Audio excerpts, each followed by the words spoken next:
Late night host Stephen Colbert sat down with GQ for an interview recently. At the ritzy Chateau Marmont Hotel, he discussed CBS canceling his show and also said that he was actually more conservative than people think. Let's watch.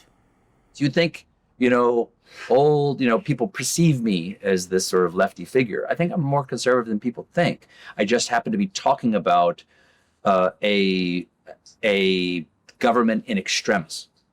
Yeah. And so what I'm giving you is my reaction video to the day. and my reaction video is like the Scream. Yeah. In a way. but with jokes. Well, with jokes, yeah. And so that makes me perceives me as more left necessarily than I am. Colbert also spoke about being laid off. He said that he thinks the company settling a lawsuit with Trump was damaging to the company's reputation. Here he is. I'm not going to say who made that decision because I don't know. No one's ever going to tell us. Decided to cut a check for $16 million to the President of the United States over a lawsuit that their own lawyers, Paramount's own lawyers, said is completely without merit. So it is unclear to me why anyone would do that other than to curry favor with a single individual. And so if people have theories that associate me with that, it's a reasonable thing to think.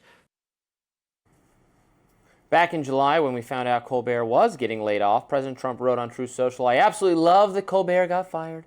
His talent was even less than his ratings." Trump loves some late night TV hosts. I know. Coming at them. This mode of television is just going away. Young people don't get their news this way. I've said this a million times.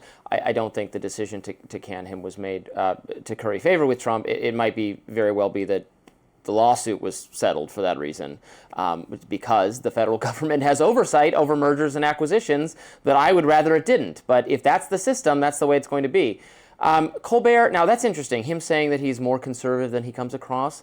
But what does that mean? It's your show.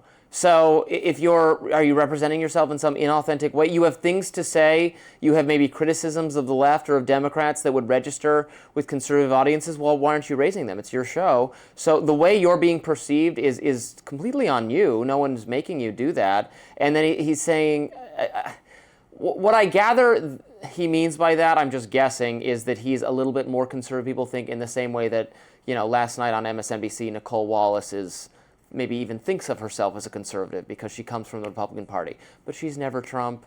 She's if you're but not she's with literally Trump worked for the anymore, Bush administration, so that doesn't make you not that conservative. That was 8,000 years ago. But it was still in recent memory of what the Conservative Party used to be. So that's the exact point. Trump is an anomaly within the Conservative Party, something that in the last 2 terms that he had as presidency, changed the party, and it's his party now. Fine, but after he leaves, it could go any way, like we just discussed. It could change again. And so therefore, the people who had a home within a party shouldn't just disperse because somebody with new ideas came in. That's the whole thing. It's how to include them, or they should change parties, like we see in the Democratic Party. Karine Jean-Pierre wants to leave, okay, be an independent. Or people can decide what they want to do. People are allowed to move around, but they should not have to be feeling isolated just because a new leader comes in, especially if for years prior to President Trump, there were specific things like fiscal responsibility that were at the top of the agenda for Republicans that President Trump has changed. How much you like Trump. Yes, but it's going to change after Trump is gone. So my point is that what Colbert is talking about, let me finish. What Colbert is talking about is that when he goes on television and responds to an anomaly, somebody who